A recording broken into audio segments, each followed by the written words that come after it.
Ok. Vamos lá. Seção 4.7, problemas de otimização. Gente, aqui, nessa sessão, é que vocês vão ver, de fato, a grande utilidade das ferramentas de cálculo diferencial para resolver problemas práticos. Então, o que a gente vai ver hoje são as principais aplicações do cálculo diferencial integral. Tá? Ok. Então, eu vou começar com... essa aula toda vão ser vários exemplos.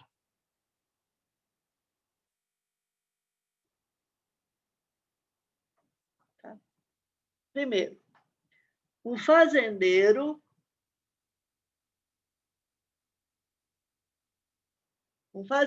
tem 1.200 metros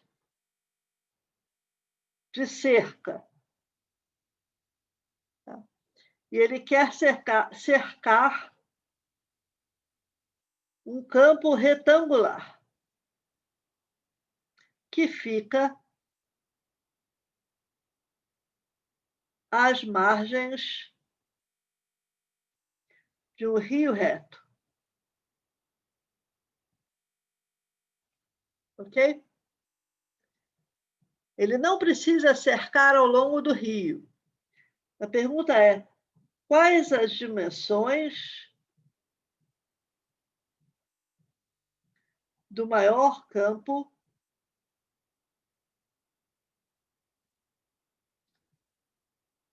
que ele pode cercar?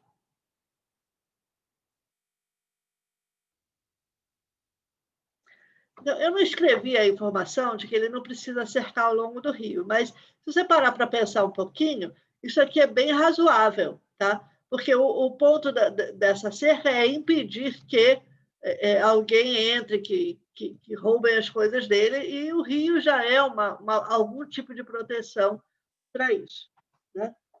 Então,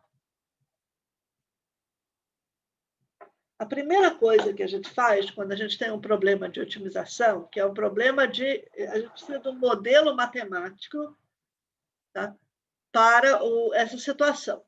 Então, a primeira coisa que a gente faz é um diagrama, um esquema, um desenho da nossa situação. Então, vamos lá. Deixa eu fazer um desenho bem bonito aqui para vocês. Então, eu tenho aqui um rio. Tem um rio que tem um monte de aguinha. Isso aqui representa a aguinha, tá? Acho que minha carreira como desenhista não vai longe. Um rio reto. E ao lado desse rio tem um gramado e o meu fazendeiro quer cercar uma parte desse gramado. Tá? Então, você tem um certo campo aqui. Tá bom? Ok. Então, esse aqui é o desenho, é a situação que eu tenho. Tá? Ele quer construir uma cerca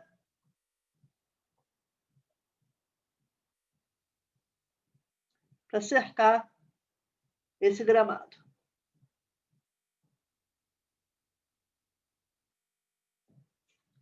Ok. Até que essa cerca ficou bonitinha. Bom, então agora o próximo passo, tá? Depois que eu entendi o problema e eu fiz um diagrama, um desenho do problema, eu comecei a introduzir algum tipo de notação matemática para eu poder descrever o problema matematicamente. Então, eu vou introduzir o seguinte. Eu preciso dar nome aos bois, então eu vou chamar essa dimensão daqui de largura L, tá? E eu vou chamar essa dimensão aqui de comprimento C. Como é dado que o meu campo a ser cercado é um retângulo, então eu sei que essa dimensão daqui também é L. Não parece, mas é. Tá? Ok. Próximo passo. O que quer dizer o maior campo que eu consigo cercar? Então, eu sou obrigada a entender isso daqui como campo de maior área, né? Então, maior campo, eu vou medir isso com maior área. Isso aqui é natural, é intuitivo. Se não fosse uma aula de cálculo, é isso que vocês estariam pensando automaticamente, né? Maior campo é maior área possível. Tá? Então, próximo passo. Vamos começar a fazer relações entre os parâmetros do problema. Então, quanto é que é a área em termos das variáveis do meu problema, dos parâmetros? É L vezes C, comprimento vezes largura, porque isso daqui é um campo retangular. Portanto, é a área de um retângulo. Tá? Mas tem uma restrição aqui. O fazendeiro tem apenas 1.200 metros de cerca. Ele não tem uma quantidade infinita de cerca. Tem 1.200 metros. Tá? Então, isso aqui está acoplado à quantidade de cerca disponível.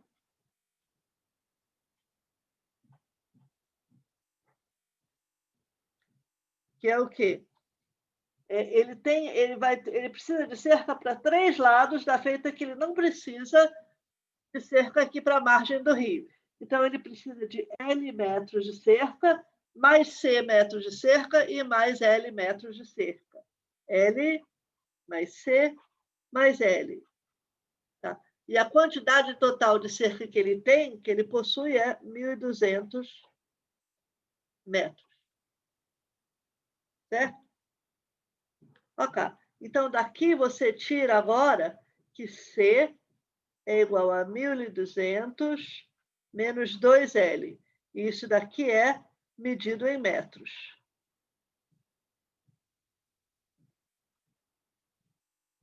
Certo? Bom, a partir daqui, opa, caiu a nossa aula. Espera um instantinho, já vou voltar. Já iremos voltar.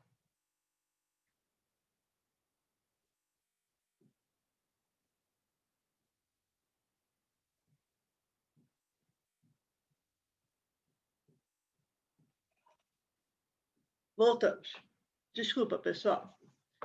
Bem, a partir daqui, a gente não precisa mais ficar carregando a unidade, porque a partir daqui é uma resolução matemática. Tá? Depois que a gente chegar na nossa solução matemática, a gente vai interpretar a solução à luz do problema que a gente queria resolver. Nós vamos usar a matemática como uma ferramenta para resolver esse problema real. Né? Bem, então a área, na verdade, que é L vezes C, a área é L sujeito, e o comprimento sujeito à quantidade de cerca que eu tenho disponível, que é 1.200 menos 2L. Ou seja, 2 vezes L vezes 600 menos L. Ok. O maior campo possível significa buscamos o valor máximo e os pontos de máximo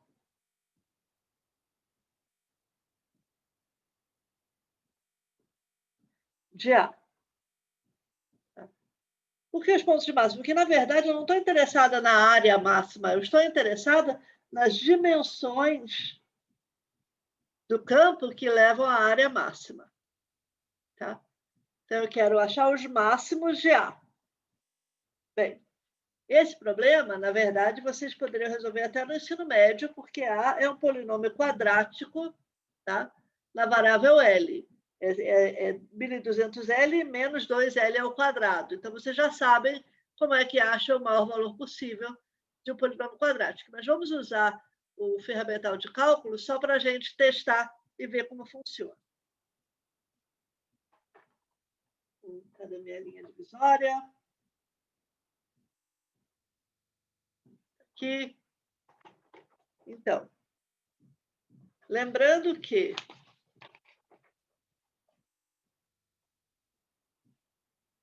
A é 1.200 menos 2L, eu tenho a linha de L, derivando na variável L, eu ganho 2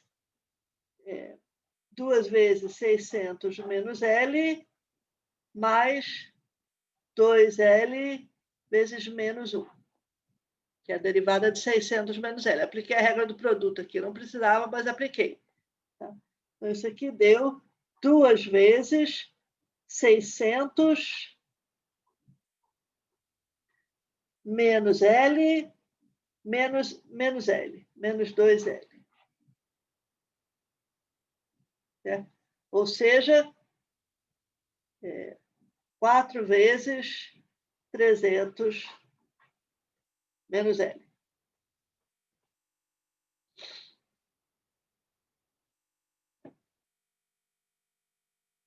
Tá? Então, a linha de L é igual a 0 apenas quando L igual a 300. Bom, mas tem mais uma coisa, né? Então, esse aqui é o meu número crítico para a área. Só que eu tenho que lembrar que esse comprimento L, ele não pode ser qualquer coisa, qualquer número real. Tá? Porque, por exemplo, se L for igual a 3.000, tá? Se L for igual a 3.000, não existe nenhum comprimento, nenhuma dimensão C que eu possa somar a 2 vezes 3.000 e ganhar 1.200. Eu vou ter que ter C negativo, e C negativo não é possível. Então, restrição.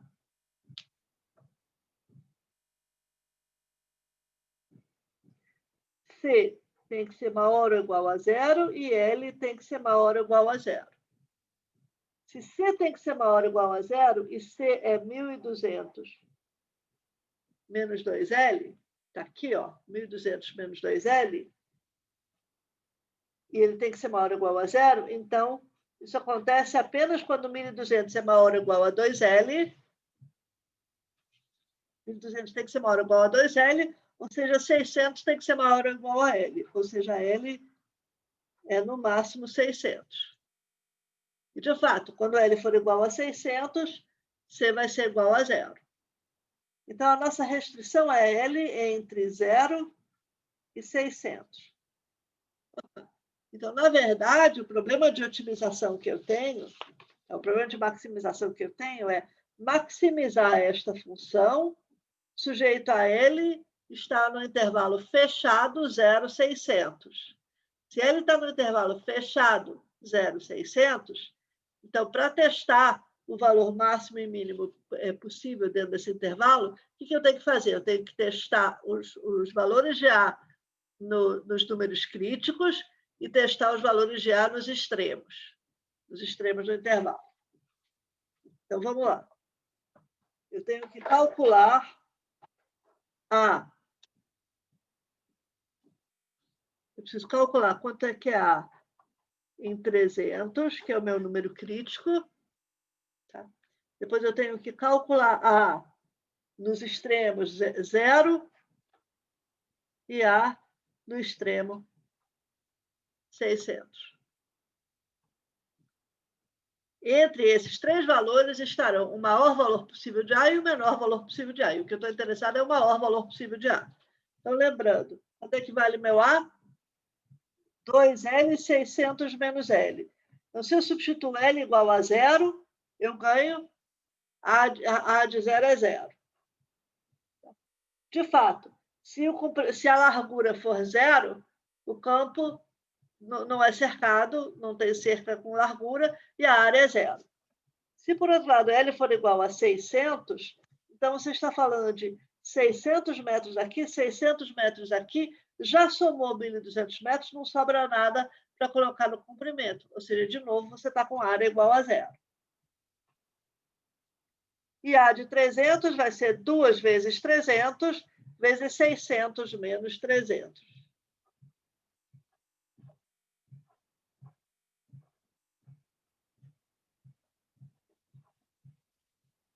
isso aqui é igual a 600 vezes 300, que é 18... Tá certo isso? 180 mil metros quadrados.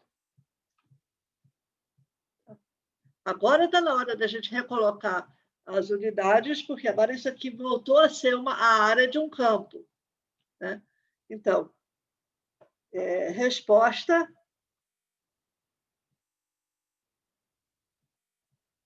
As dimensões são as dimensões do maior campo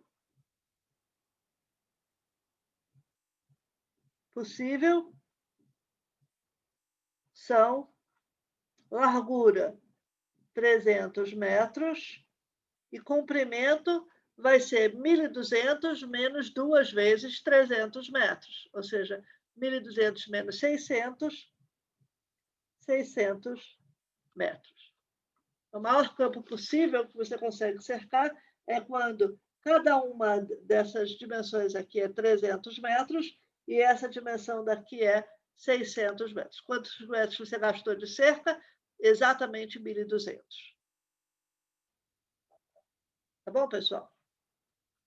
Próximo exemplo. 2.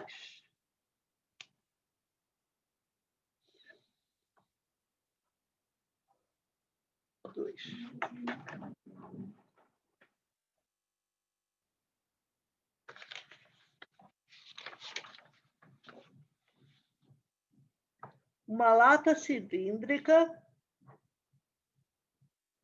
Isso aqui é outro exemplo bem aplicado, bem da vida real.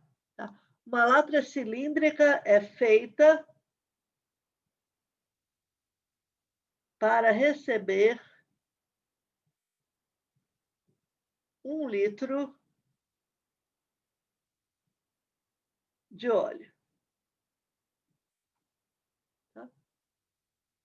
Ache as dimensões da lata que minimize o custo de produção.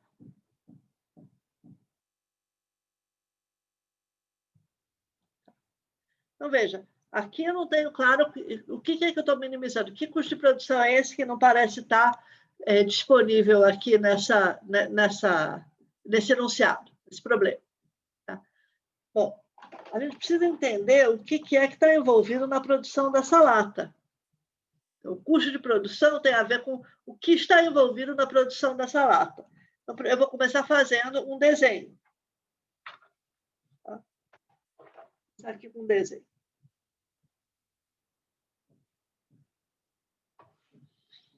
Eu tenho aqui uma lata cilíndrica.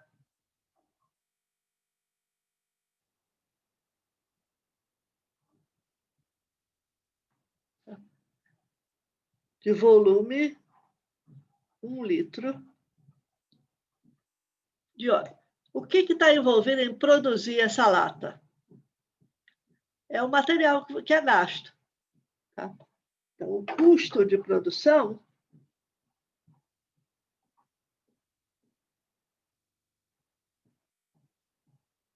é o custo do material, do latão que eu vou usar. Quanto latão que eu vou usar? Vai ter um certo valor para o material, para o latão, e quanto mais latão eu usar, maior é o custo de produção.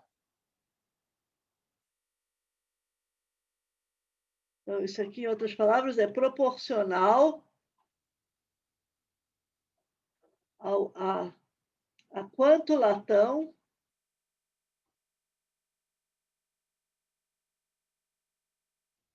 for utilizado.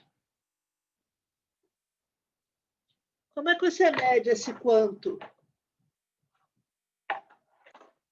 É a área da superfície do latão, que é o material para a área, para a superfície da lata, né? Então, é área da superfície do cilindro. Todo esse processo que a gente está passando é o processo de compreender o problema. A gente ainda não começou a botar, a gente fez um desenho e começou a tentar entender o que está sendo pedido no problema. Porque é assim que os problemas são apresentados na vida real, é dessa forma. Você tem que depois entender o que está envolvido no problema. Então, eu quero saber a área de superfície. Agora está na hora de botar variáveis, de introduzir variáveis. Então, o cilindro possui raio e possui altura. Essas são as dimensões do cilindro. Ele tem um raio e ele tem uma altura.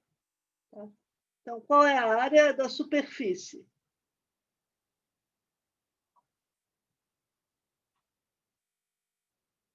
É a área das tampas, quer dizer, é da tampa e do fundo, né? Mais a área lateral. Ok. A área das tampas, quer dizer, da tampa superior e do fundo da lata, é a área de um disco. Tá? É simples, é π vezes raio ao quadrado.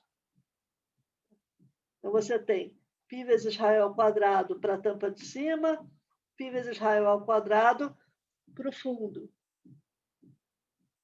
Né? Mais a área da superfície lateral. Como é que eu faço para descobrir essa área da superfície lateral? Eu vou cortar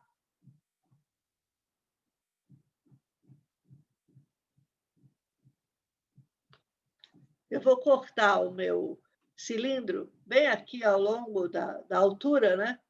Bem aqui na direção perpendicular às tampas, tá? E eu vou abrir.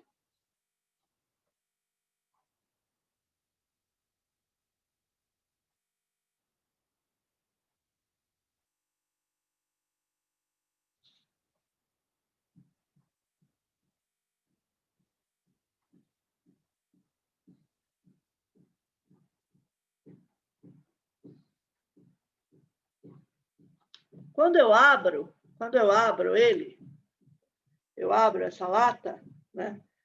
O que eu vou ter? Eu vou ter uma superfície lateral em que a altura dessa superfície continua sendo H. E quanto é que é a largura desse? Vai ser um retângulo. Quanto é que vai ser o comprimento, a largura desse retângulo? A largura vai ser o comprimento deste círculo aqui, que foi aberto. Né? Então, esse círculo tem comprimento 2π vezes o raio. Portanto, a área da superfície lateral do cilindro é H vezes 2πr.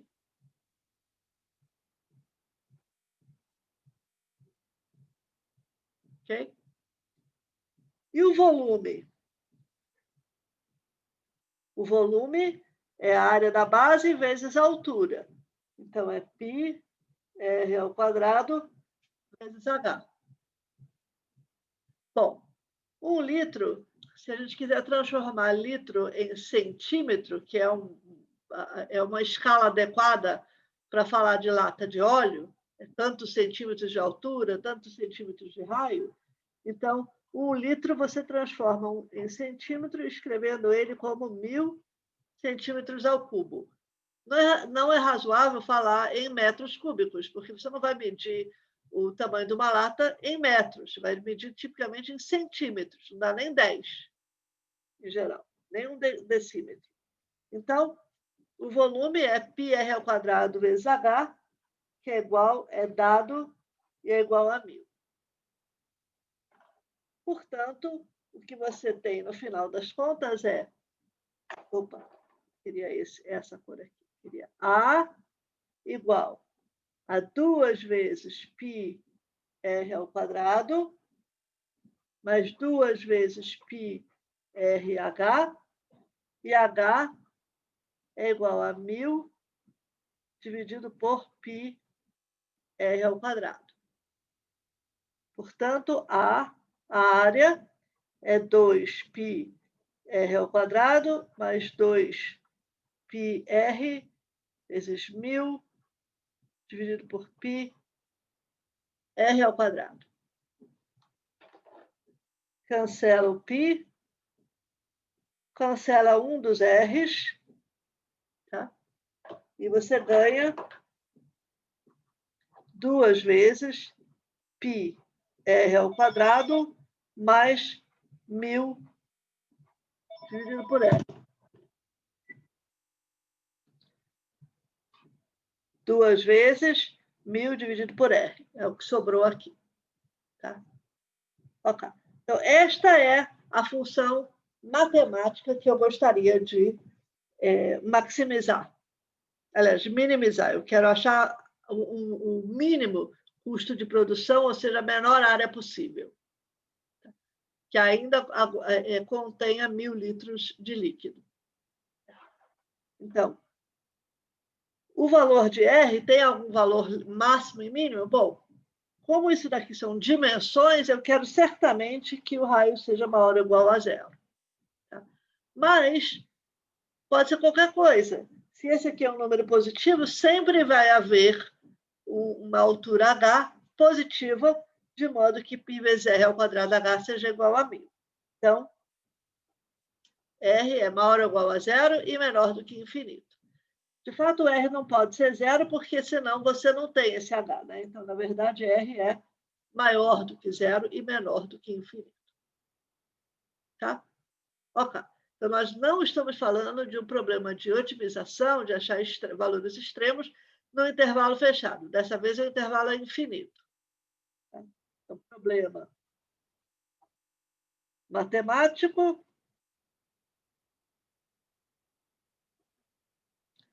Ache ponto de mínimo global para A de R igual a 2 πr ao quadrado mais 1000 sobre R, com R no intervalo 0 mais infinito, aberto. Π vezes R ao quadrado mais 1000 sobre R, para R entre 0 e infinito. Esse é o problema matemático. Aí a gente resolve o problema matemático usando o cálculo e a gente depois a gente interpreta o resultado. Então, eu tenho A de R, repetindo aqui, é 2 vezes π R ao quadrado mais 1000 dividido por R, e R está entre 0 e mais infinito. Okay. Vamos começar olhando para a derivada. Quer dizer, quando é que essa derivada se anula? Os números críticos.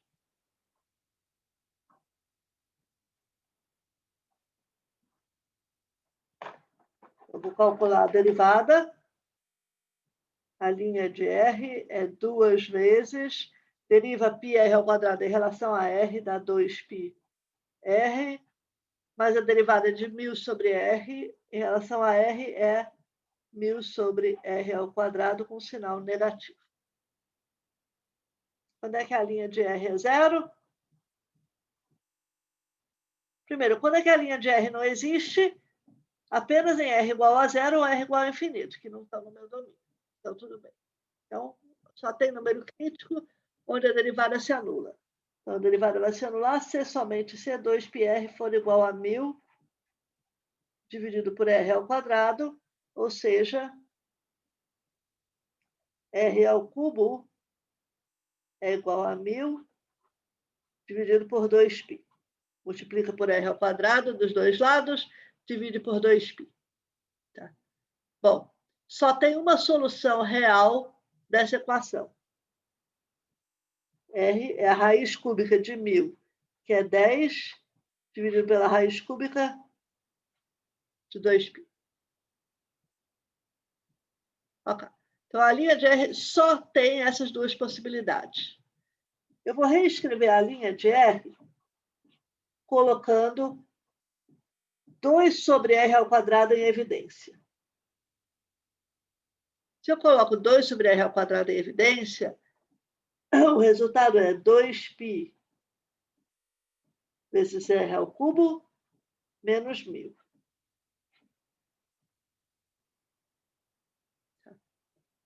Ok.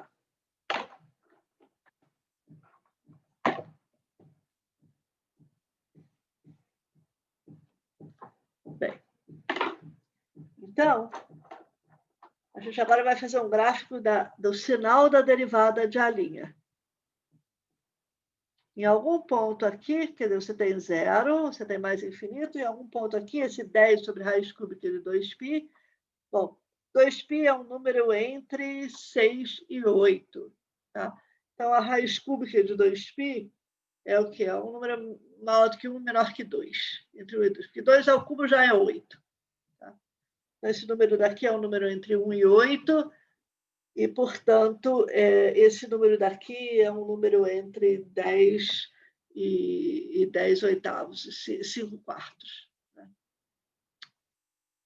5 quartos e 10. Tá? É um número E. Pronto. Esse aqui é 10 sobre raiz cúbica de 2π. Em algum ponto. Tá ali igual a zero aqui. Se eu estiver à esquerda, de 10 sobre raiz cúbica de 2π, qual é o sinal de A'? Tá? Bom, elevar ao cubo é uma função crescente. Portanto, R ao cubo vai estar entre 0 e 1000 dividido por 2π. Se R é menor do que 10 sobre raiz cúbica de 2π, então R ao cubo é menor do que 1000 sobre 2π. Raiz cúbica ao cubo. Isso significa que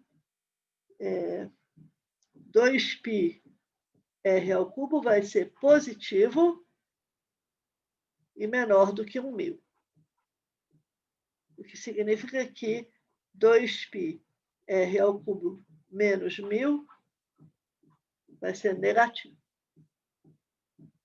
Conclusão, nesta região a linha é menor do que zero. O raciocínio análogo pode ser feito para concluir que, se agora R for maior do que 10 sobre raiz cúbica de 2π, R ao cubo vai ser maior do que 1000 sobre 2π, e, portanto, 2π R ao cubo vai ser maior do que 1000, e 2π R ao cubo menos 1000 vai ser maior do que zero. Então, se a gente olha para a linha, 2 sobre R ao quadrado é sempre maior ou igual a zero. Esse aqui é sempre positivo.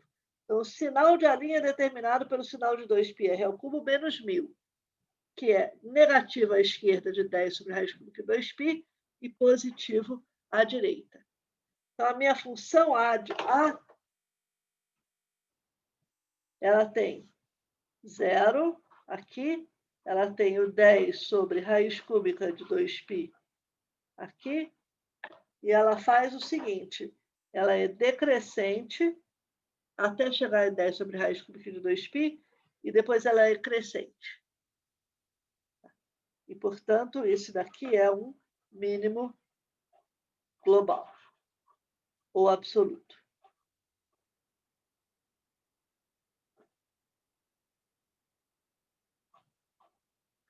Tá? Não tem outra possibilidade, porque não tem outro número crítico, tá? E a função à esquerda, ela cresce na direção contrária dos x, né? E ela cresce à direita também. Então, a única possibilidade é que esse aqui seja um mínimo global. Então, a resposta é... Primeiro, lembra qual era a pergunta? A pergunta que a gente está respondendo é quais as dimensões da lata que minimizam o custo de produção. Então, para dimensões da lata, eu tenho a obrigação de dar a altura e o raio. Eu achei o raio, agora eu preciso juntar a altura. Então, quais são as dimensões? Raio igual a 10 sobre raiz cúbica de 2π, centímetros. A altura vai ser 1000 sobre π vezes o raio ao quadrado. 1000 sobre π vezes esse número ao quadrado. Esse número ao quadrado é 100 sobre raiz cúbica de 2π ao quadrado. Então, eu vou copiar essa informação aqui na próxima folha. A altura, então, é 1000 dividido por π vezes 10 ao quadrado dividido por raiz cúbica de 2π ao quadrado. Isso aqui é a mesma coisa que 10, porque o 1000 cancela com 100, sobra 10. Opa! Eu fiz besteira aqui, desculpa, gente. Esquece isso aqui.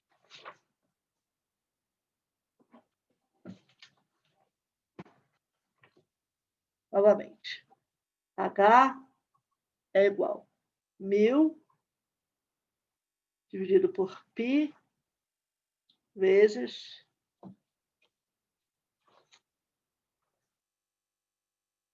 10 dividido por raiz cúbica de 2π quadrado. Isso aqui é 1000 vezes raiz cúbica de 4π ao quadrado dividido por π vezes 100. Então, R é 10 sobre raiz cúbica de 2π. H é igual a 10, que você cancela o 1000 com o 100. Raiz cúbica de 4π ao quadrado sobre π. Tá? Essa aqui é a resposta. Essas são as dimensões da minha lata. Como é que você, se você é alguém na indústria, como é que você, de fato, produz uma lata cilíndrica com essas dimensões? Você vai fazer por aproximação, né? Você vai aproximar π por 3,15, alguma coisa assim, e vai calcular isso aqui por aproximação. Tá bom? Ok. Problema número 3. Não, antes de falar para o número 3, eu tenho que escrever o seguinte. Aprendemos um teste, um novo teste de primeira derivada.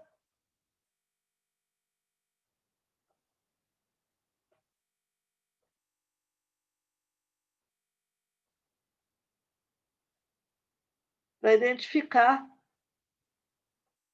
máximos e mínimos absolutos.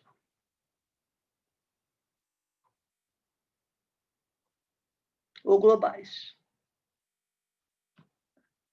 E esse teste diz o seguinte: seja f uma função do intervalo na reta, tá? Contínua, e seja c um número crítico.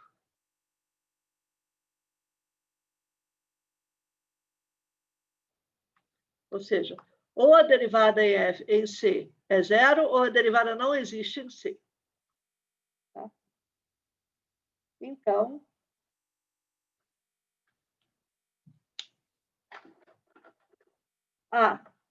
o 1. Se f' é menor que zero, para x menor do que C, e depois ela vira positiva para x maior que C, então C é ponto de mínimo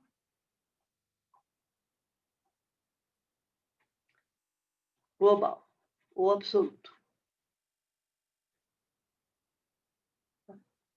Se, por outro lado, F' for positivo à esquerda de C e negativo à direita de C, então C é ponto de máximo global ou absoluto. O que a gente está dizendo, o desenho fica bem claro, né? F' F é decrescente à esquerda de C e depois passa a ser crescente. Então, C tem que ser um ponto de mínimo global, não tem alternativa. E o contrário, se F' é crescente até chegar em C e depois decrescente, é porque C é um ponto de máximo global ou absoluto. Então, o desenho deixa bem claro, não deixa dúvidas, é bem natural que seja o caso, mas vale a pena enunciar dessa maneira.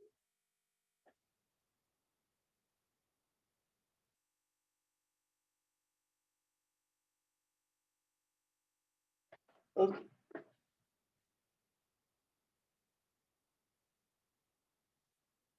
Agora nós vamos para o exemplo 3. Exemplo 3. Considere a parábola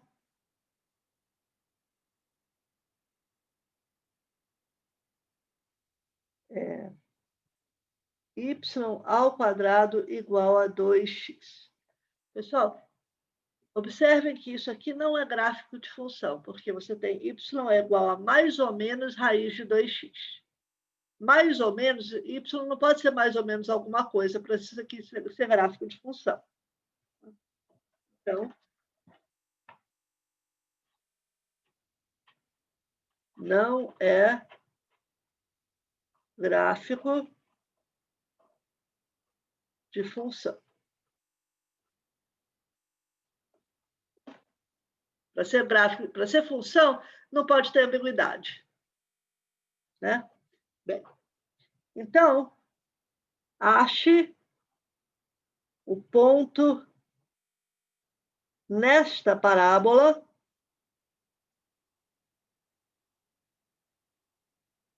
mais perto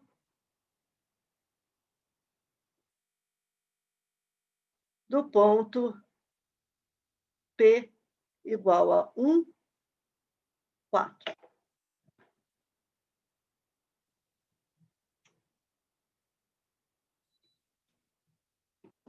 Okay. Esse é o problema.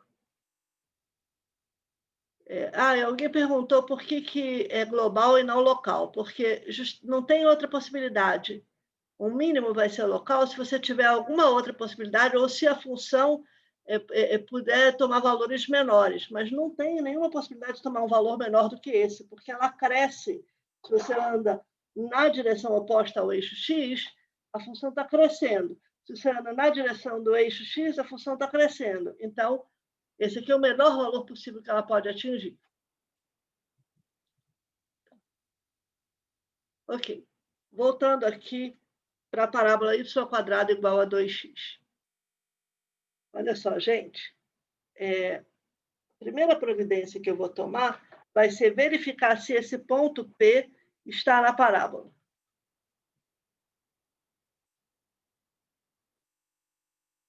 Porque se ele estiver na parábola, então ele mesmo já é o ponto mais perto dele mesmo, já é o ponto na parábola, porque a distância vai ser 0.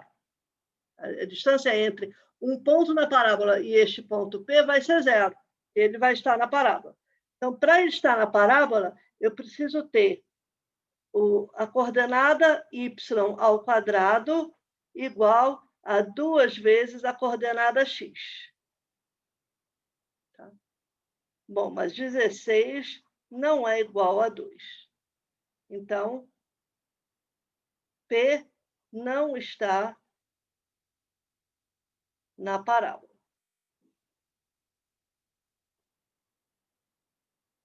Vamos fazer um desenho dessa parábola, para vocês entenderem melhor o problema.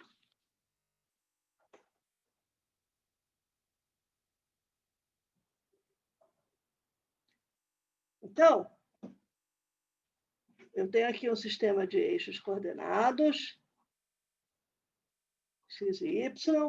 eu estou olhando para a parábola y ao quadrado igual a 2x.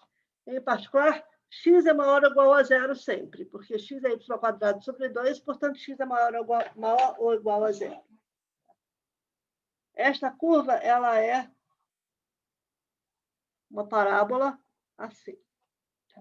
Você pode pensar que é como se você tivesse x é y ao quadrado sobre 2, então é como se você tivesse, se o seu x fosse o eixo y e o seu y fosse o eixo x. É mais ou menos isso, não é bem isso aqui, porque teve uma mudança de orientação na hora que eu escrevi isso.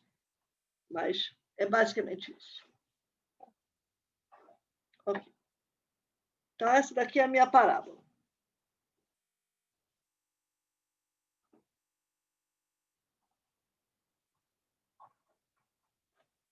Tá? Os pontos dessa curva estão relacionados assim. Se você olha para um ponto de coordenada x e y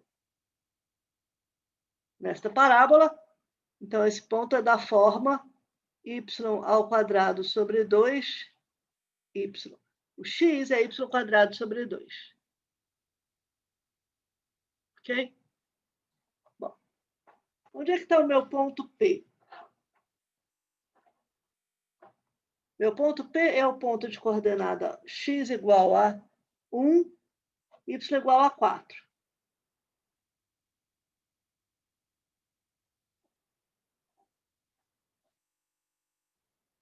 E o ponto que eu estou procurando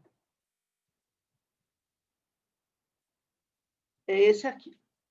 Esse vai ser o ponto Q mais perto do ponto P. Tá? Se você for olhar a distância desse ponto a qualquer outro ponto na parábola, os pontos da parábola vão estar mais distantes de P do que esse Q. Tá? Okay. Então, nós estamos procurando esse ponto Q. Este ponto Q ele vai ter coordenadas y ao quadrado sobre 2. Por que eu escolhi y aqui como variável e não x? Porque se eu escolhesse x, eu ia ter que descrever y como sendo mais ou menos raiz de 2, raiz de x. Tá? E aí eu teria que resolver dois problemas, um para a parte de cima e um para a parte de baixo. Okay? Bom, então vamos escrever o que é a distância. O que eu quero, então, é minimizar a distância entre P e Q. Eu quero achar o Q que minimiza essa distância. Vamos escrever o que é a distância entre o ponto P e o ponto Q. É a raiz quadrada da diferença das abscissas ao quadrado mais a diferença das ordenadas ao quadrado. Diferença das abscissas é 1 menos y ao quadrado sobre 2 ao quadrado. Diferença das ordenadas, 4 menos y ao quadrado. Essa é a distância. O ponto mais perto, tá? Que será o ponto mais próximo de P se a distância de P e Q for a menor possível.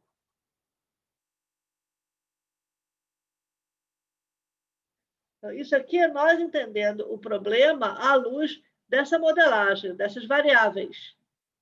Tá? Isso aqui acontece aí, agora tem uma grande sacada, é que a menor distância possível, ou a menor distância ao quadrado possível, é atingida no mesmo ponto. Então, a distância é a menor possível, é a mesma coisa que a distância ao quadrado é a menor possível.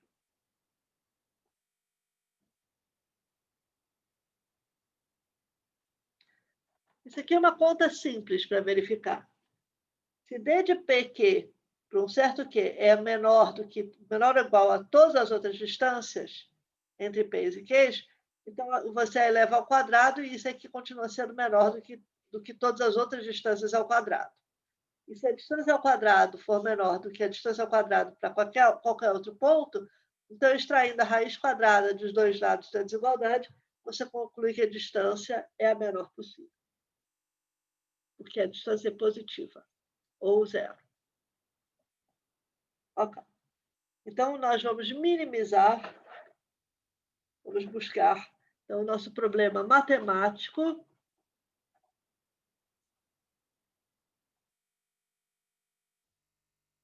vai ser achar o mínimo da função f de y igual distância de PQ ao quadrado, que é igual a essa raiz quadrada ao quadrado, é 1 menos y quadrado sobre 2 ao quadrado, mais 4 menos y ao quadrado. Onde é que mora o y? Qualquer número real. Y é qualquer número real.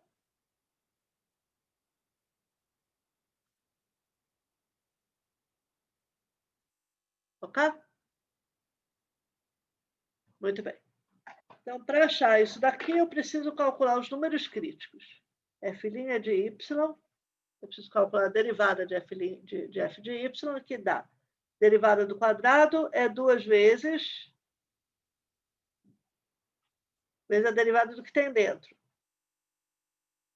que é menos y, porque a derivada do que tem dentro é a derivada de 1 menos y quadrado sobre 2, que é menos 2y sobre 2, que é menos y. Mais derivada de 4 menos y ao quadrado é 2 vezes 4 menos y, vezes a derivada do que tem dentro, menos 1.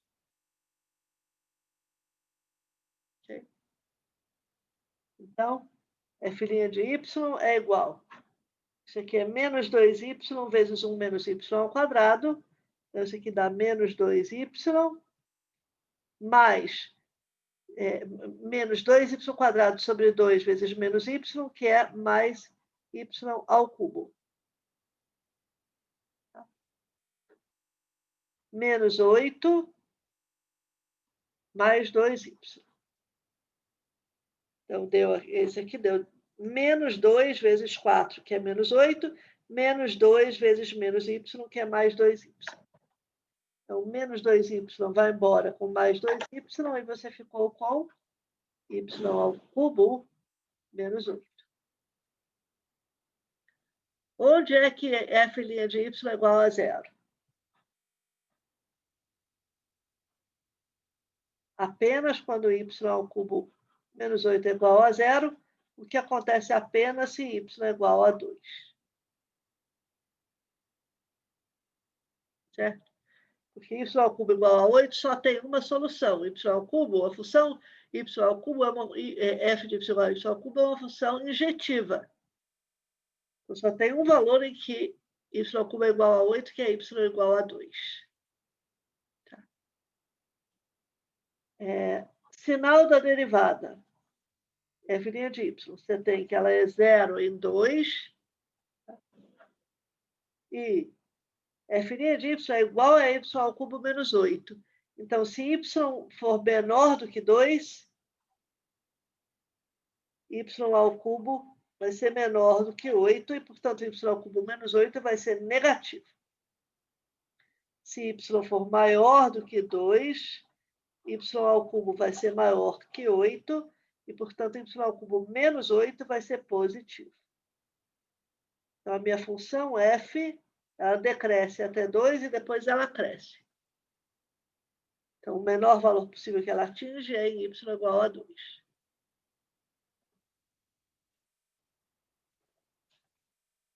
A resposta do meu problema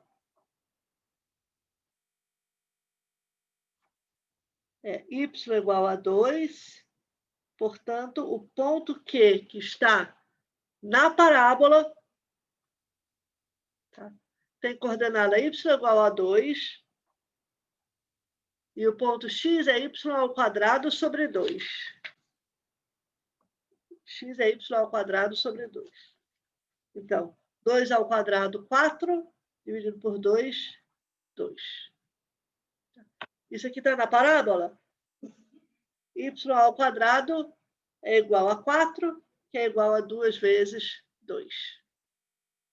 Então, esse é o ponto que está na parábola.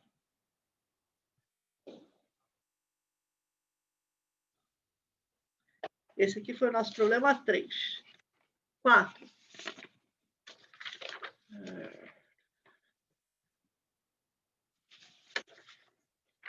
4 é um problema que é uma gracinha.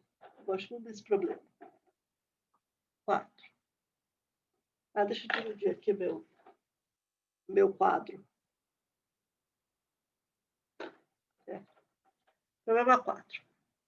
Um homem, pode ser uma mulher também, lança um bote em um ponto A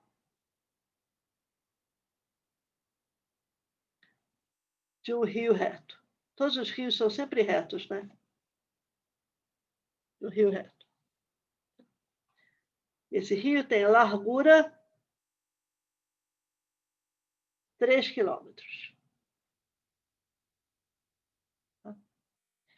Ele quer atingir ou chegar um ponto B na margem oposta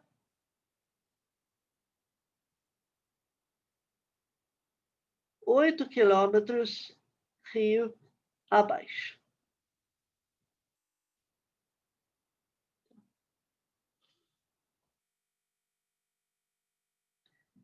Ele dirige o bote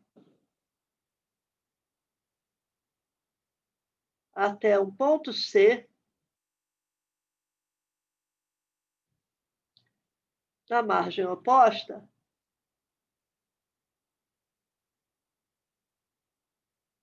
e depois ele anda o resto do caminho.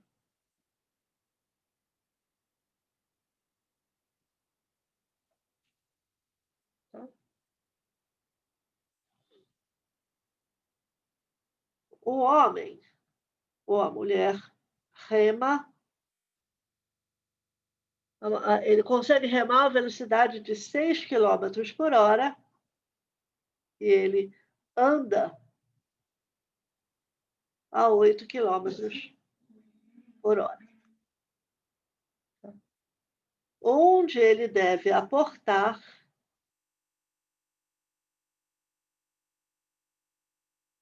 para chegar a B o mais rápido possível.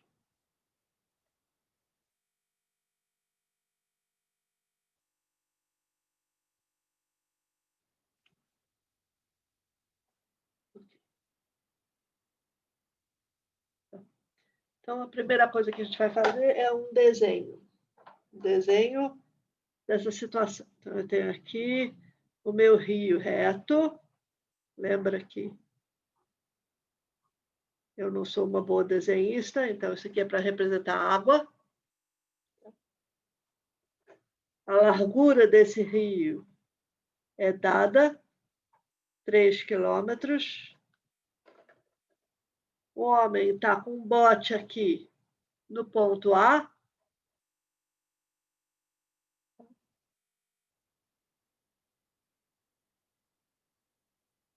De fato, não tem vela, não, né?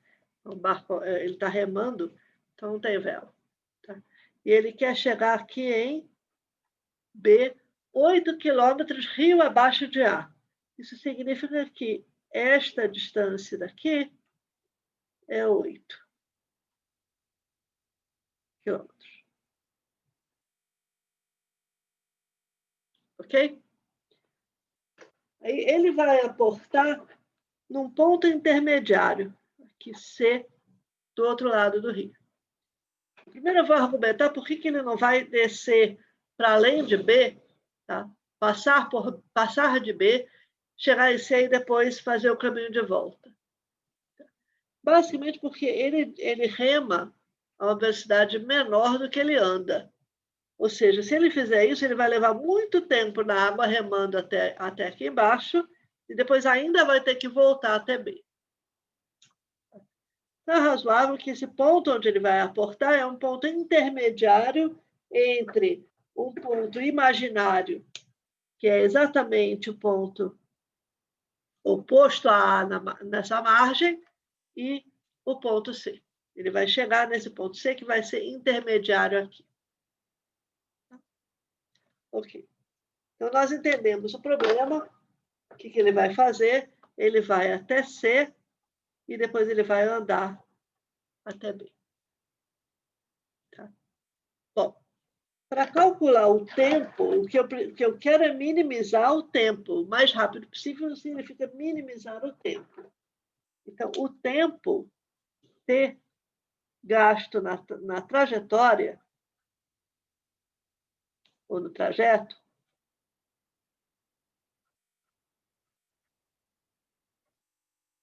como as velocidades são constantes, tá? Isso aqui é velocidade é distância percorrida por tempo que você levou. Tá? Então, o tempo é distância dividido por velocidade. Bem, então isso aqui vai ser a distância percorrida na água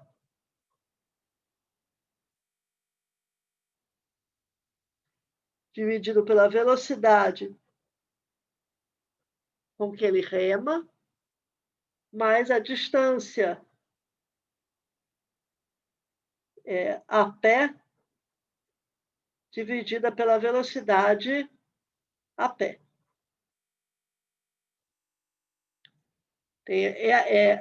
O tempo percorrido nesse pedaço do trajeto somado ao tempo percorrido neste pedaço do trajeto.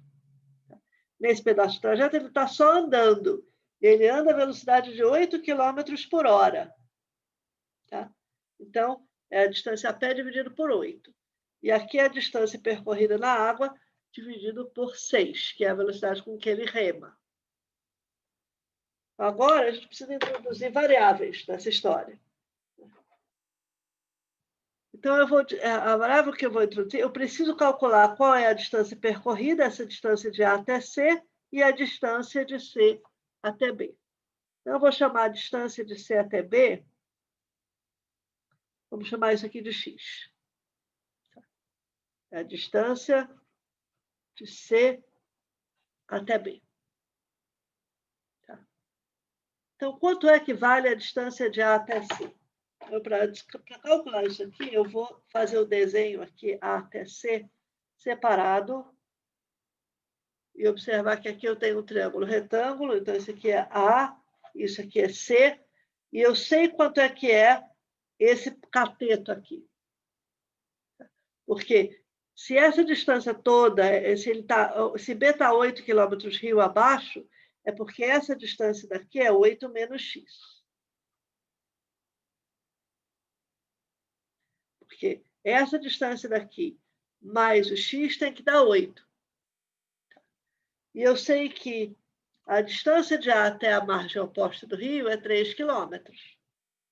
Portanto, a distância de A até C é o comprimento dessa hipotenusa desse triângulo retângulo.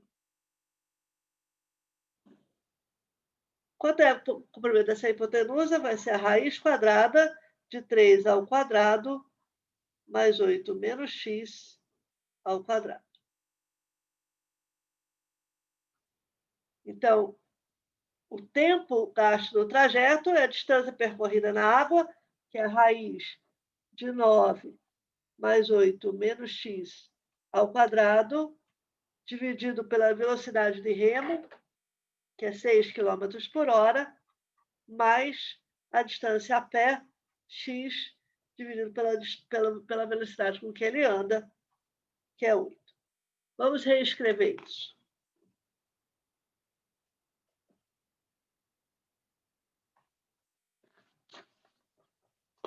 Essa conclusão é que o tempo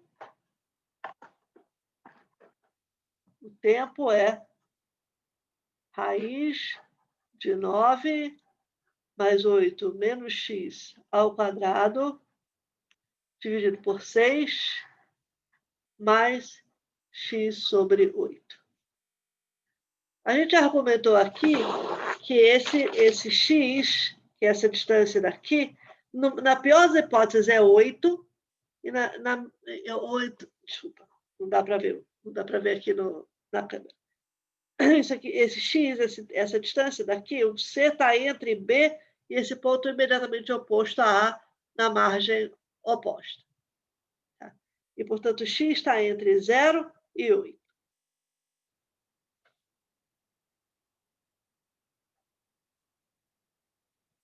Por quê? Porque se o x for menor do que 0, significa que eu fui aportar bem mais longe de B e depois tive que voltar até B, a pé.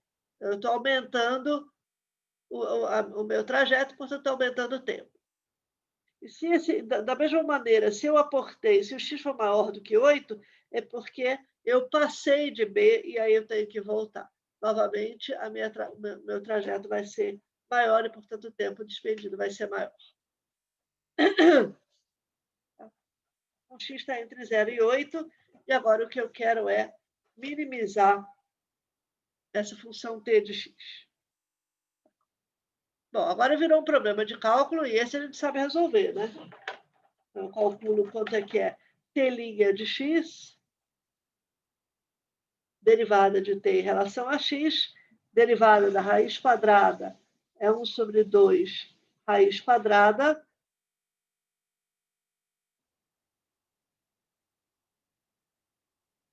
vezes a derivada do que tem dentro, que é a derivada de 9 mais 8 menos x quadrado, que é 2 vezes 8 menos x, vezes a derivada do que tem dentro, e tem tudo isso dividido por 6, que é 1/6 disso. Mais a derivada de x sobre 8, que é 1/8. Ok? Cancela 2 com 8. Aliás, cancela esse 2 com esse 2. Pronto. E eu ganhei. Essa com 8 nada, estou ficando doido. E aí eu ganhei o quê? Eu ganhei x menos 8 aqui em cima, porque menos 8 menos x menos 8 sobre 6 raiz de 9 mais 8 menos x ao quadrado, mais 1/8. A pergunta é quando é que isso aqui é 0.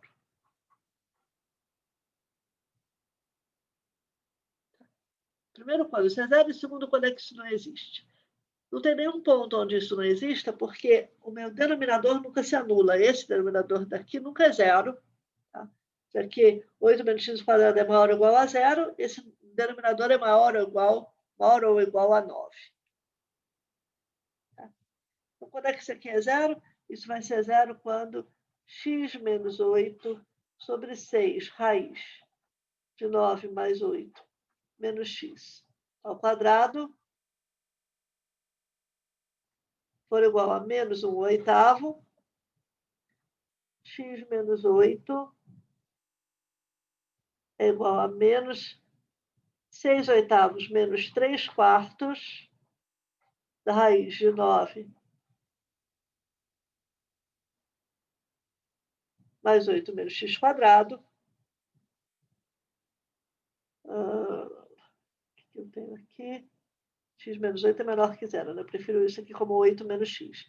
Então, isso daqui é 4/3, 8 menos x. Agora, isso aqui é um número maior ou igual a 0. É 9 mais 8 menos x quadrado, raiz quadrada.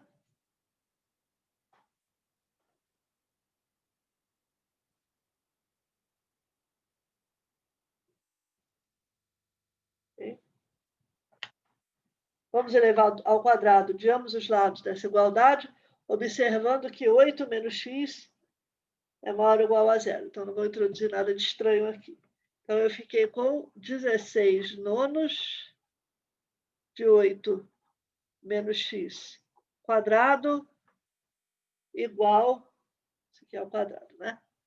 Igual 9 mais 8 menos x ao quadrado, ou seja, 16 nonos menos 1, 8 menos x quadrado igual a 9. E passei esse 8 menos x ao quadrado para o lado esquerdo, virou menos 1 aqui. Então, isso aqui é 16 menos 9 sobre 9, que é 7 nonos. 8 menos x ao quadrado igual a 9. 8 menos x ao quadrado é 81 sobre 7. 8 menos x, que é maior ou igual a 0, porque x é menor ou igual a 8.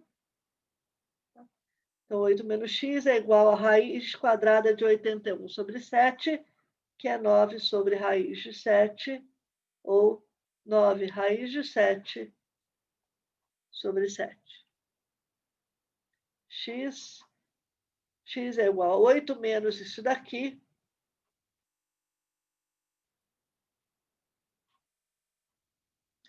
que é 56 menos 9 raiz de 7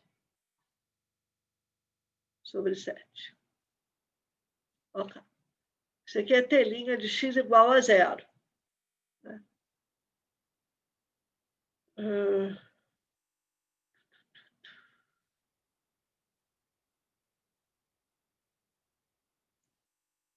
E agora a gente precisa... Bom, aqui a gente não precisa usar o teste da primeira derivada, porque como nós estamos numa situação de intervalo fechado, basta a gente comparar. Então, o próximo passo seria comparar t em os tempos em 0 e 8 os extremos do intervalo e o único ponto, o único número crítico, que é 8 menos 9 raiz de 7 sobre 7.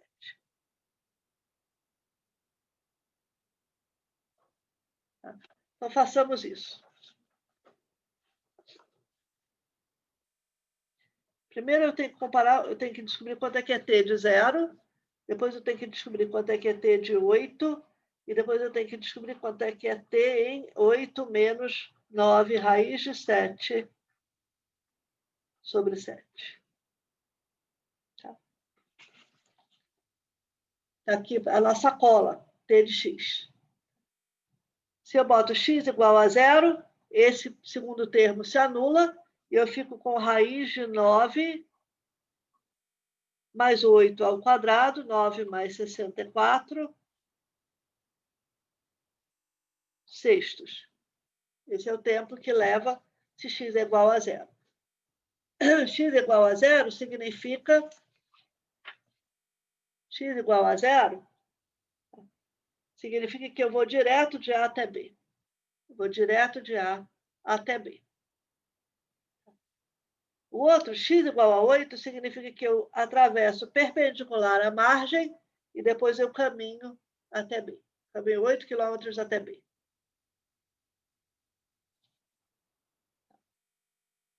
Okay. Quanto é que deu isso aqui? Isso aqui deu raiz de 9 com 64 é 73 sobre 6. Raiz de 73 sobre 6.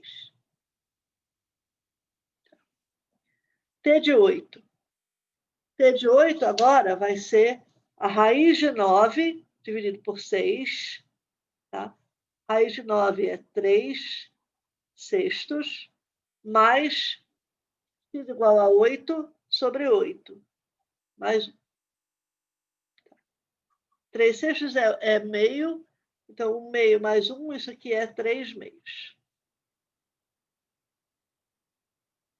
Por último, quanto é t de 8 menos 9 raiz de 7 sobre 7? Bom, primeiro, vamos calcular esse primeiro pedaço aqui. 8 menos x, 8 menos esse valor daqui é 9 raiz de 7 sobre 7. Ao quadrado é 9 sétimos. Então, você tem raiz de 9 mais 9 sétimos, dividido por 6, mais x sobre 8. mais 8, menos 9, raiz de 7 sobre 7, dividido por 8.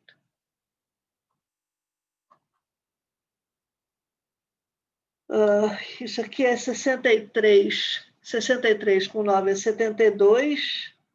A raiz de 72 sobre 6, raiz de 7, mais 1, menos 9, raiz.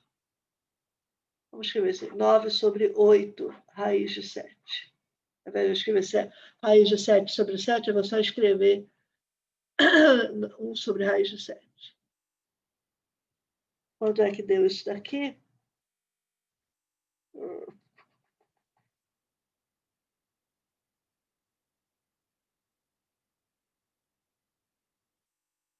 Deixa eu ver.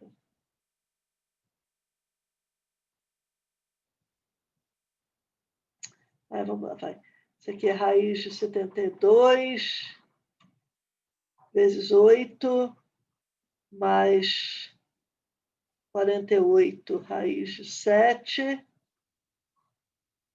menos 54, que é 9 vezes 6, sobre 48, raiz de 7. Olha só, o que eu fiz? Aqui eu tenho raiz de 72 sobre raiz de 7, 8 sobre 48 é 1/6. Esse 1 está aqui, 48 raiz de 7 sobre 48 raiz de 7, e esse termo daqui é menos 54 sobre 48, divide por 6, aqui dá 9, divide por 6, aqui dá 8, raiz de 7.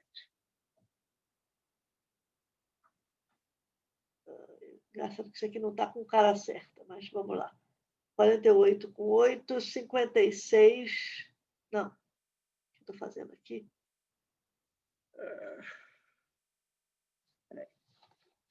Acho que eu estou fazendo alguma besteira, algum erro de conta.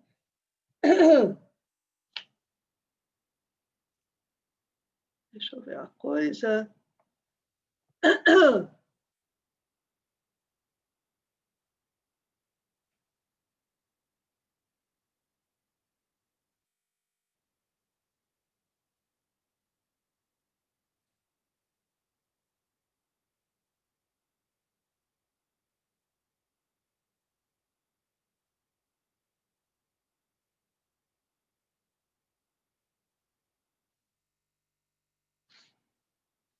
Eu achei... Qual é o valor de x que eu achei mesmo? 8 menos 9 raiz de 7 sobre 7. Dá certo, isso está certo.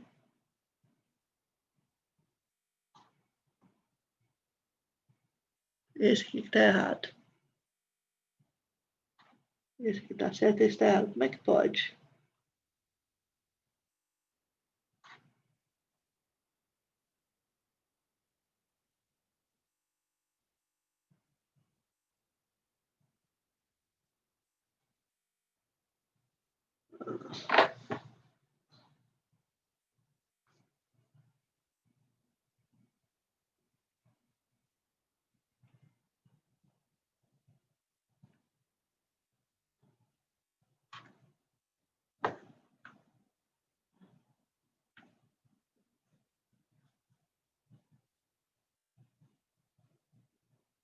Ah, não, está certo. O meu está certo.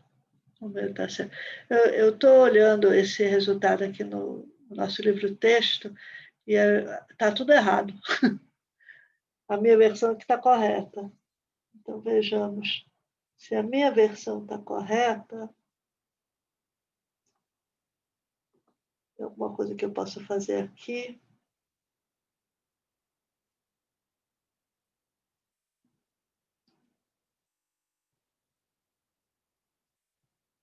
Uh, 76 é 12 vezes 6. Ah, perdão, isso aqui é 12 vezes 6.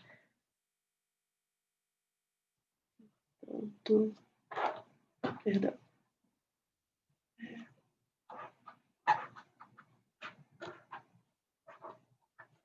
Portanto, isso aqui é 4 vezes 3, vezes 2, vezes 3, ou seja, 4 vezes 3 ao quadrado vezes 2, e a raiz de 72, portanto, é 6 raiz de 2. Ahá, tá. É mais fácil. Na verdade, isso aqui é 6 raiz de 2, e, portanto, esse 6 cancela com esse 6. Então, a gente pula direto daqui para cá e a gente tem raiz de 2 sobre raiz de 7, mais 1, menos 9 oitavos, raiz de 7. Okay. Pelo menos isso aqui está um pouco mais simpático. E aí, isso daqui é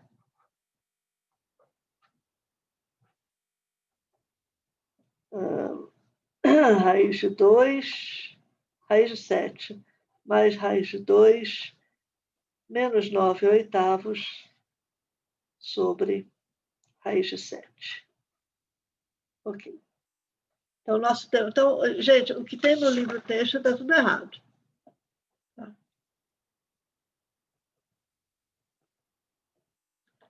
Ok? Então, nós temos que comparar este número com este número, 3 meios, com este número daqui. Raiz de 73 sobre 6.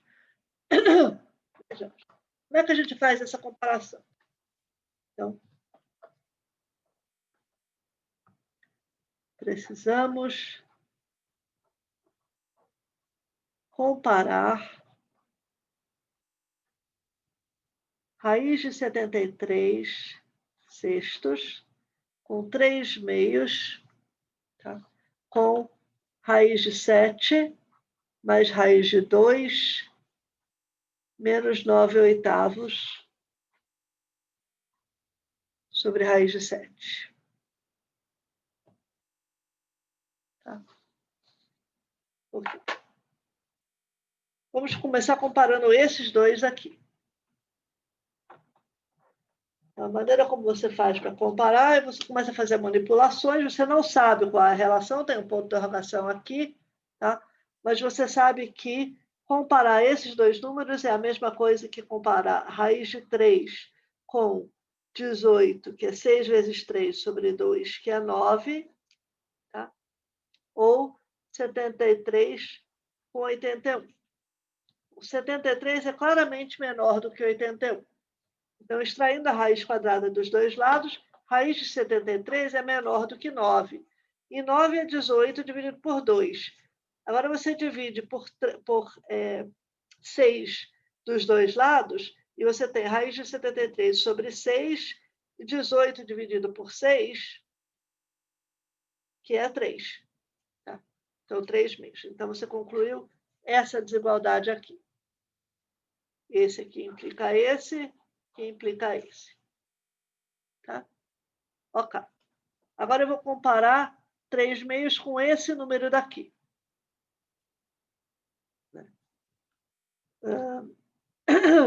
Deixa-me ver.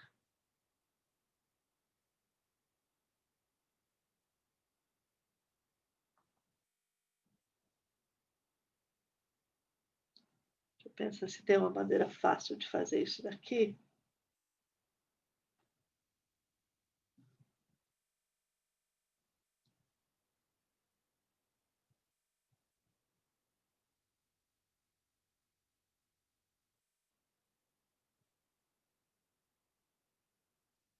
Tá. Então, a primeira observação é que raiz de 2 menos 9 oitavos é positivo. Por quê? Porque raiz de 2 é maior do que 9 oitavos, da feita que 2 é maior do que 81 sobre 64.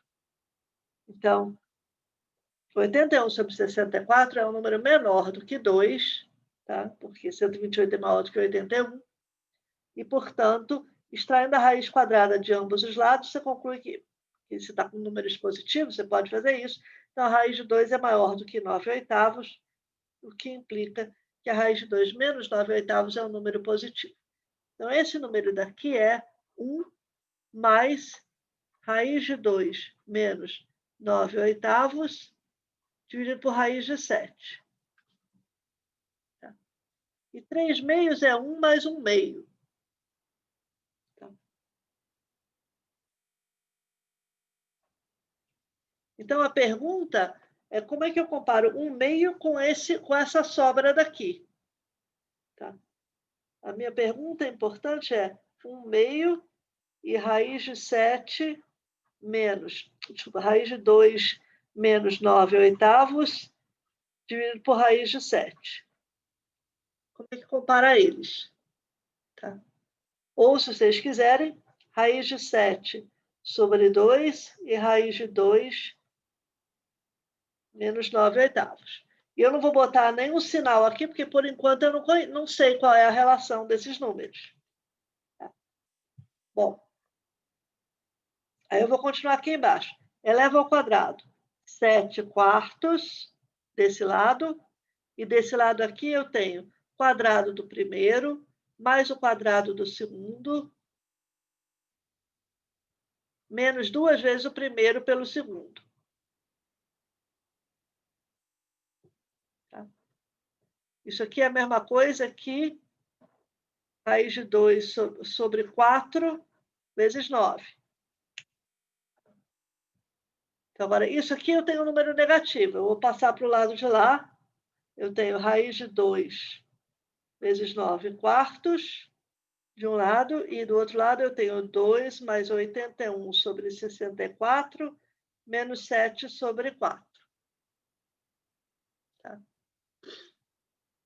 Então, isso aqui é a mesma coisa que a nossa pergunta aqui é quem é maior. Da feita que a gente descobrir quem é maior aqui, a gente vai subir até aqui e depois a gente vai inserir isso nessa relação daqui. Tá? Ok. Já passei do horário, pessoal. Desculpa. Bom, 81 sobre 64 menos 7 sobre 4. 64 é 8 vezes 8. Então, isso aqui é 8 vezes 2 vezes 4. Então, isso aqui eu tenho que multiplicar por 16 em cima e embaixo. Esse aqui é 2 mais 81 sobre 64, menos 7 vezes 16, é 70 com 42, é 112 sobre 64. Esse número daqui é menor do que 2. Tá?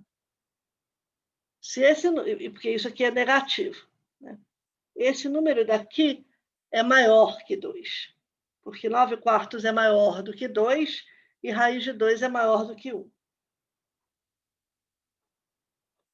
E isso daqui é menor do que 0. Portanto, esse número daqui é menor que 2 e, portanto, você tem essa relação, logo você tem esta relação, logo você tem esta relação, e logo você tem esta, e logo este número daqui é menor do que 3 meios. Bom, agora enrolou a coisa, porque eu sei que 3 meios é maior do que isso e é maior do que esse também. Então, agora eu tenho a obrigação de comparar este número com este. Tá? O que eu tenho é 3 meios está aqui, maior do que raiz de 73 sextos e maior que essa outra coisa também. E eu não sei onde é que ele está, aqui ou aqui. Tá? Então, agora resta a gente comparar. Precisamos comparar ainda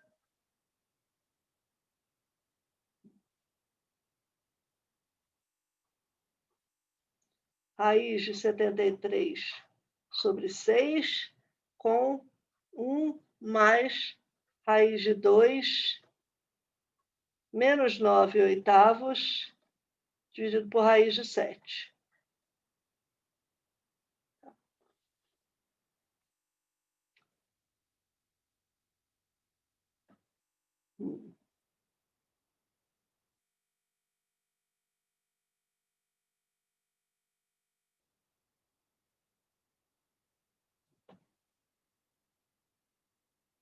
A melhor maneira de fazer isso daqui.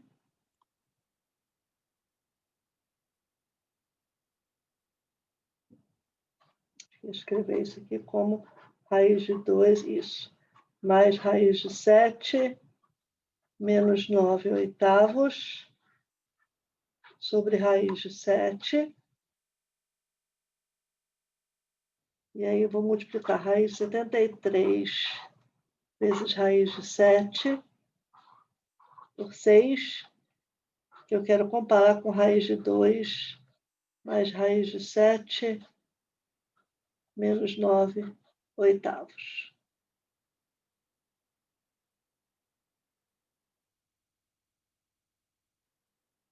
Bom.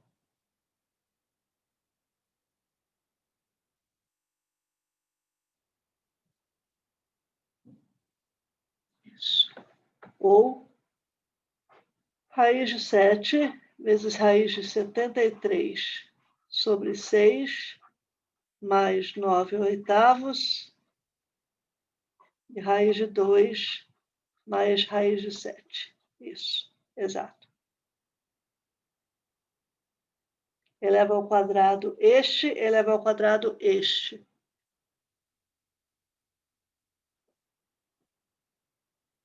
Ficamos com 7 vezes 73 dividido por 36, mais 81 dividido por 64, mais 2 vezes raiz de 7, raiz de 73, sobre 6, vezes 9, sobre 8, de um lado. E do outro lado, eu tenho 2, mais 7, mais 2, raiz de 2, raiz de 7. Está com a maior pinta de que... Vamos ver se a gente consegue chutar quem é o que é razoável aqui. Isso aqui é um número que está em torno de 7,5. 7,5, que é 3 e alguma coisa. Esse número daqui é menor que 2, então esse aqui é menor do que 5. E esse número daqui é 1/3, raiz de 7 vezes raiz de 73, vezes 9 oitavos. 9 oitavos é um número parecido com 1. Isso aqui é 1/3, e isso daqui é menor do que 3. Esse número do lado de cá vai ser bem maior. Isso aqui é maior do que 9. Tá? Esse número é maior que 9. Então, o que você tem é que esse número daqui é menor do que...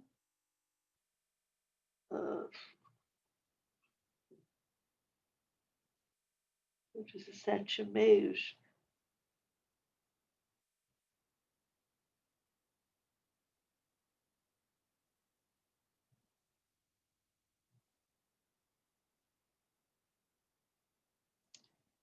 A melhor aproximação aqui é 8 sobre 9 sobre 73 quartos. Então, esse daqui é menor do que 2. Tá? Então, isso aqui eu disse que era menor do que 5, né? Não.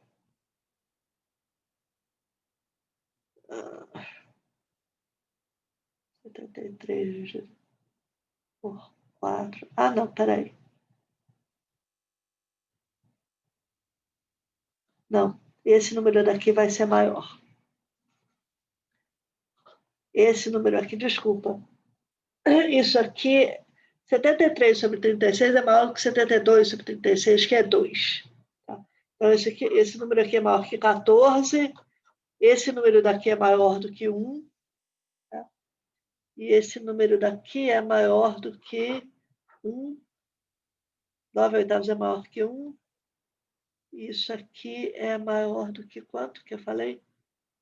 73 é um número maior, certamente, do que 5, 6, 7, 8. é maior que 8 sobre 6 vezes 2, e raiz de 7 é maior que 2, né?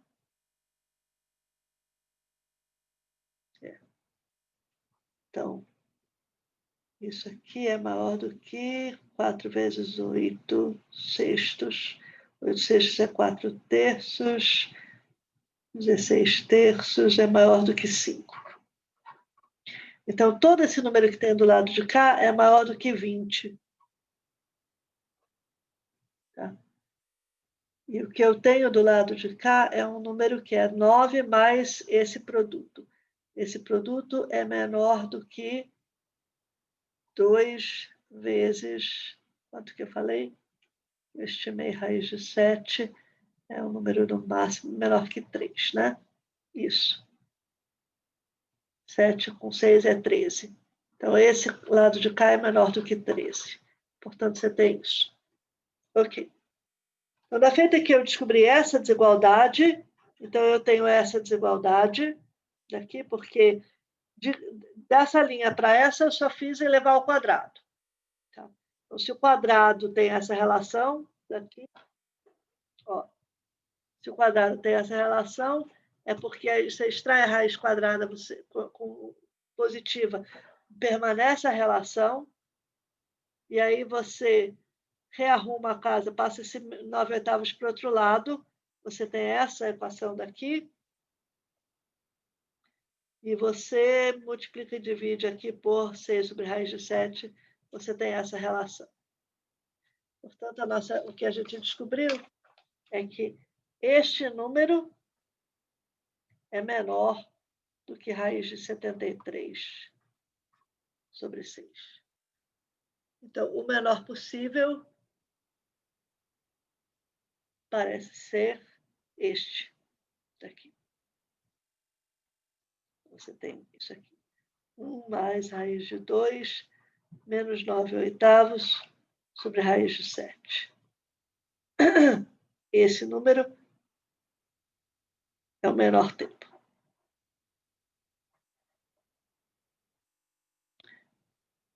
Portanto, a nossa solução, o nosso x, a resposta. Lembrando que esse tempo daqui, ele corresponde, esse tempo corresponde ao tempo no nosso número crítico. 8 menos 5 raiz de 7 sobre 7, menos 9 raiz de 7 sobre 7. Então, 8 menos x igual, desculpa, igual a 9 raiz de 7 sobre 7, que é 9 sobre raiz de 7, ou seja, o homem deve aportar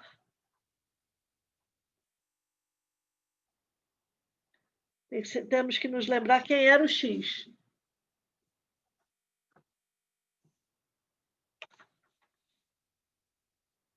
X é essa distância daqui. 8 menos x é esta distância. Tá? Então, ele deve aportar na margem oposta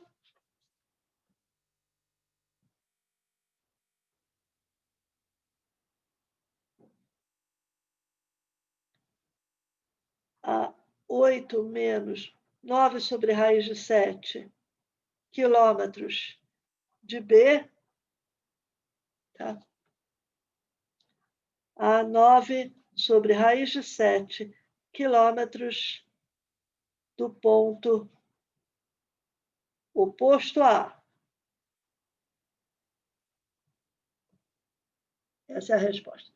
Passei muito do tempo, diminuiu muito o número de pessoas aqui presentes na aula, mas essa é a resposta. Tá? Ok, pessoal. Eu vou estar postando esse vídeo, vou parar agora a gravação, vou estar postando esse vídeo e o PDF no canal do YouTube.